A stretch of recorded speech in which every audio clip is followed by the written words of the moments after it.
Selamat sejahtera, saya Ibu Petzila Napita dengan nombor matriks 78773 akan membentangkan tugasan 1 di bahagian pengenalan. Kumpulan kami telah mengkaji semantik leksikal yang merupakan salah satu cabang yang terdapat di linguistik bahasa. Leksikal merupakan makna yang terdapat di dalam kamus dan makna yang tiada perhubungannya dengan perkataan lain dalam ayat.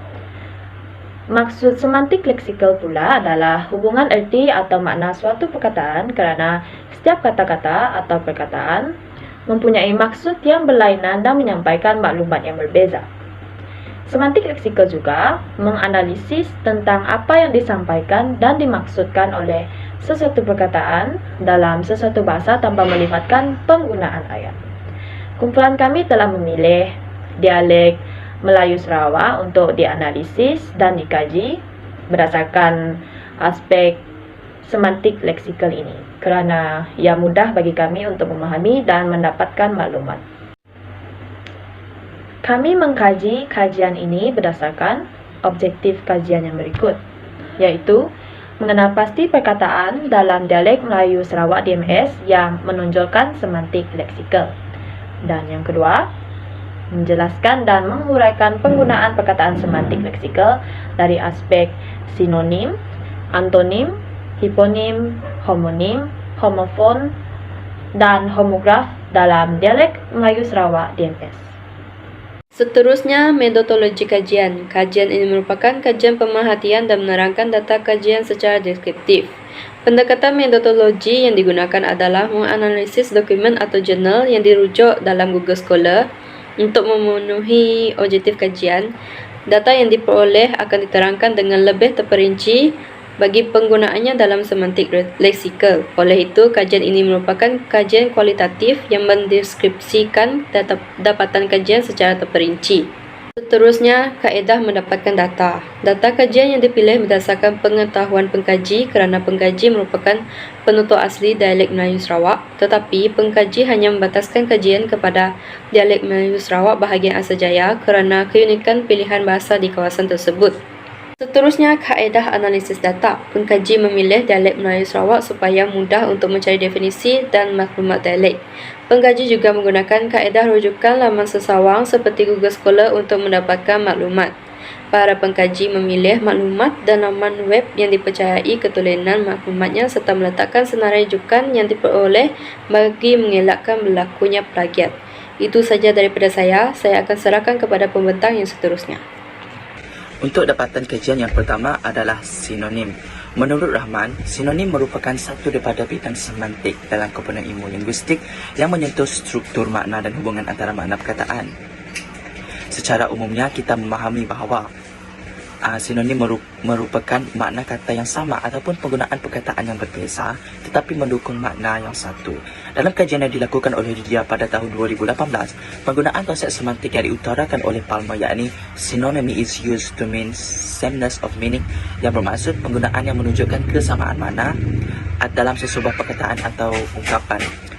Dan menurut kajian Verha pada tahun 1993 pula, sinonim ini diartikan sebagai ungkapan seperti frasa kata atau ayat yang membawa makna yang hampir sama dengan ungkapan lain. Dalam hal ini, ungkapan yang hampir sama dari segi makna ucapan atau tulisan ini tidak bermakna ia adalah hampir sama keseluruhannya. Oleh itu, sinonim dalam dialek Sarawak kita lihat dahulu dari segi sinonim perbandingan antara bahasa Melayu standard dan dialek Melayu Sarawak. Dua data yang diambil adalah gaib bersinonim dengan ambil dan penjan bersinonim dengan tingkap. Seperti jadual tersebut, terdapat hubungan antara kata ambil dan gaib kerana kedua-dua ini memegang makna yang sama, iaitu perbuatan memetik atau memungut sesuatu. Begitu juga kata gaib ia mendukung makna yang sama. Dan konteks penggunaan ini dapat dilihat melalui dua contoh yang berbeza, ia adalah seperti kau gaib baju aku lok, yang bermaksud dalam bahasa Melayu standard awak ambilkan baju itu untuk saya. Dan seterusnya, sinonim dalam dialek Melayu Sarawak yang lebih khusus dapat kita lihat melalui penggunaan dalam konteks atau gaya berlainan. Seperti dalam jadual berikut, Kata umum bagi makan mempunyai sinonim yang bersamaan dengan majuh dan jumit. Merujuk kepada tersebut, ketiga-tiga perkataan ini membawa makna umum iaitu perbuatan makan. Ketiga-tiga perkataan ini sebenarnya membawa satu hubungan makna yang sama seperti yang ditengahkan oleh Zuraini Suruji pada tahun 2014 dalam kajiannya. Tetapi kami telah menambah satu kosakata yang seringkali digunakan oleh penutur dialek Melayu Sarawak khususnya di Asal Jaya iaitu jumit. Hal ini kerana majuh merujuk kepada makan tetapi dalam kuantiti yang banyak, tetapi jumit ini ia merujuk kepada maksud makan tetapi dalam kuantiti yang sedikit. Seterusnya adalah antonim. Antonim pula merujuk kepada perlawanan kata dan menurut Asma Haji Omar, antonim ini merujuk kepada pertentangan kata dari segi makna dengan kata-kata lain. Antonim juga merupakan perkataan yang berlawanan maknanya seperti besar lawannya kecil. Yang ini adalah menurut Abdullah Hasan dan Ainan Muhammad pada tahun 1994 dalam kajiannya. Oleh hal yang demikian, dapat diringkaskan bahawa antonim ini adalah sebagai pertentangan kata dan makna. Antonim yang pertama adalah antonim berpasangan. Antonim berpasangan ini merujuk kepada kata yang terdiri daripada kata nama yang sering mempunyai makna yang berlawanan. Menurut Abdullah Hasan 2015, antonim ini turut mengetengahkan bahawa antonim berpasangan ini saling melengkapi antara satu lamaran sama lain ataupun disebut sebagai antonim komplementer. Merujuk kepada contoh daripada jadual tersebut, kata gemuk berantonim dengan kata kurus dan begitu juga dalam bahasa Melayu standard. Dan laki berantonim dengan empuan. Bagi dialek Melayu Sarawak, bunyi dan perbezaan bahasa tidak terlalu ketara dalam contoh antonim berpasangan ini dengan bahasa Melayu standard. Manakala kata maneh yang bermaksud jantan dalam bahasa Melayu standard mempunyai hubungan antonim dengan kata induk yang bermaksud betina. Antonim berperingkat pula merupakan perlawanan kata yang lebih domen kepada kata adjektif. Kata adjektif ini menunjukkan hubungan rujukan terhadap sesuatu benda yang dimaksudkan dengan pasangan kata tersebut. Contohnya adalah gemuk, kurus, kacak, jahit dalam dialek Melayu Sarawak. Kami mendapati bahawa kata gemuk dan kurus juga adalah sebutan dan makna yang sama dalam bahasa Melayu standard. Jadi kami lebih mengetengahkan untuk kacak, iaitu bermaksud cantik, tetapi boleh juga digunakan untuk lelaki dan perempuan bagi dialek Melayu standard, dan jahit yang bermaksud bodoh. Manakala antonim relational menggambarkan makna berlawanan yang symmetrical bagi pasangannya. Ini dapat ditakbirkan sebagai perlawanan atau pertentangan kata yang berbeza darjah atau peringkat kelas tetapi masih dalam lingkungan simetri yang sama. Hal ini kerana perlawanan ini mempunyai hubungan yang erat atau berkaitan tetapi tidak seharusnya saling melengkapi. Misalnya, contoh antonim relational dalam dialek Melayu standard adalah cikgu berantonim relational dengan murid dan mangsa dengan pemangsa. Antonim yang terakhir yang dapat kita lihat adalah antonim reciprocal. Antonim ini mempunyai pasangan berlawan kata dalam makna tetapi mempunyai fungsi yang sangat rapat dan dikenali sebagai hubungan timbal balik. Secara umumnya, antonim ini melibatkan perkaitan yang rapat dalam sesuatu penggunaan konteks tetapi mengandungi pertentangan dari segi makna. Namun begitu, pertentangan makna ini adalah sangat tidak ketara. Misalnya, perkataan memberi dan menerima yang bermaksud dalam bahasa Melayu standard memberi dan menerima. Contoh ini, memberi dan menerima ini merupakan salah satu contoh antonim reciprocal dalam dialek Melayu Sarawak. Contoh dalam penggunaan untuk perkataan memberi adalah baju nak si dipakai bagus memberi dengan orang je yang bermaksud baju yang tidak dipakai lebih baik diberikan kepada orang lain. Dan bagi contoh perkataan nerima adalah ada konangganya nerima duit dari yang baik yang bermaksud aku ada melihat dia menerima duit itu semalam. Justru itu kata beri dan nerima pada hakikatnya mempunyai makna yang berbeza tetapi kedua-duanya melibatkan hubungan yang sangat erat dari segi penggunaannya. Oleh itu perkataan ini dapat diklasifikasikan sebagai antonim reciprocal. Saya serahkan pembentangan ini kepada pembentangan seterusnya. saya akan membentangkan bahagian hiponim.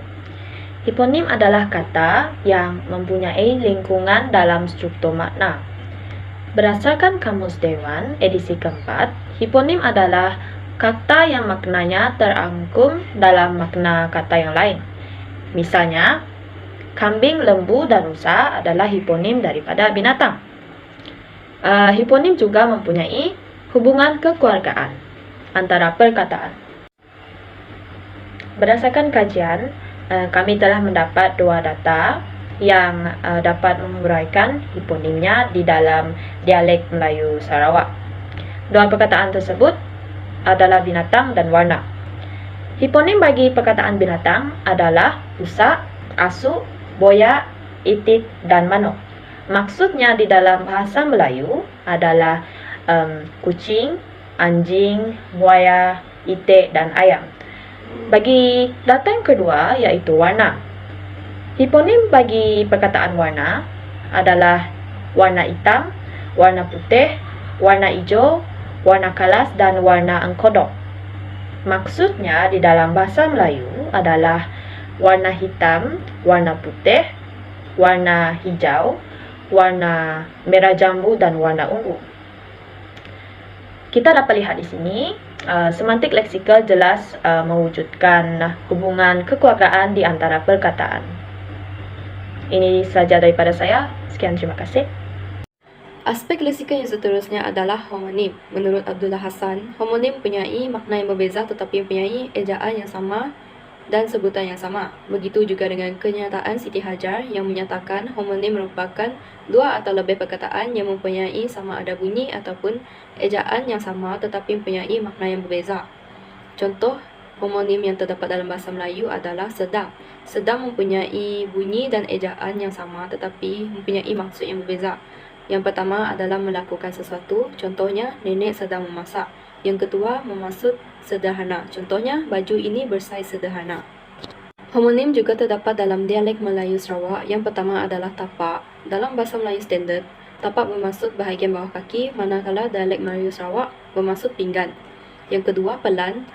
Pelan dalam bahasa Melayu standard merupakan perlahan ataupun berhati-hati, manakala dialek Melayu Sarawak merupakan lukisan bangunan. Contoh ayatnya adalah nyogi pelan dengan aku bah walaupun aku salah. Maksud ayat ini adalah dia masih lagi mempertahankan saya walaupun saya salah. Terdapat lagi 2 aspek kecil di bawah homonim iaitu homofon. Menurut Abdullah Hassan, homofon merupakan perkataan yang mempunyai bunyi yang sama tetapi berbeza dari segi ejaan dan makna. Contohnya kota yang bermaksud bandar, manakala kota bermaksud bilangan maksimum yang diperuntukkan. Homofon juga dapat dilihat dalam dialek Melayu Sarawak daripada perkataan adik. Adik dalam bahasa Melayu baku bermaksud saudara yang lebih muda, sama ada lelaki ataupun perempuan, manakala dalam dialek Melayu Sarawak merupakan cara untuk menyuarakan rasa sakit. Kecil yang seterusnya terdapat di bawah tajuk homonim adalah homograf. Menurut Finnegan, homograf merupakan perkataan yang mempunyai ejaan yang sama tetapi berbeza dari segi sebutan.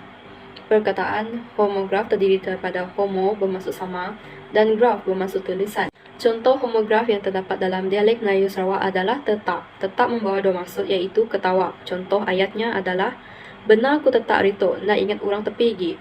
Yang kedua bermaksud perbuatan menetap. Contoh ayatnya adalah seperti berikut, emak gi letak ikan yo. Sekian itu saja daripada saya akan serahkan pembentangan kepada orang yang seterusnya. Kesimpulannya, semantik merupakan salah satu bidang linguistik yang mengkaji makna-makna kata daripada beberapa aspek, seperti makna kata dalam konteks, hubungan makna atau konotasi. Oleh itu, kata-kata yang terdapat dalam dialek Melayu Sarawak dapat juga dikategorikan kepada sinonim, antonim, hiponim, meronim, dan homograf seperti mana yang juga terdapat dalam bahasa Melayu standard. Kajian ini diharapkan akan dapat memberi pengetahuan kepada masyarakat di luar sana mengenai hubungan semantik yang terdapat dalam dialek Melayu Sarawak. Selain itu, kajian ini juga diharapkan dapat membantu pengkaji yang akan datang yang memerlukan bahan bacaan yang berkaitan semantik leksikal. Sekian, terima kasih.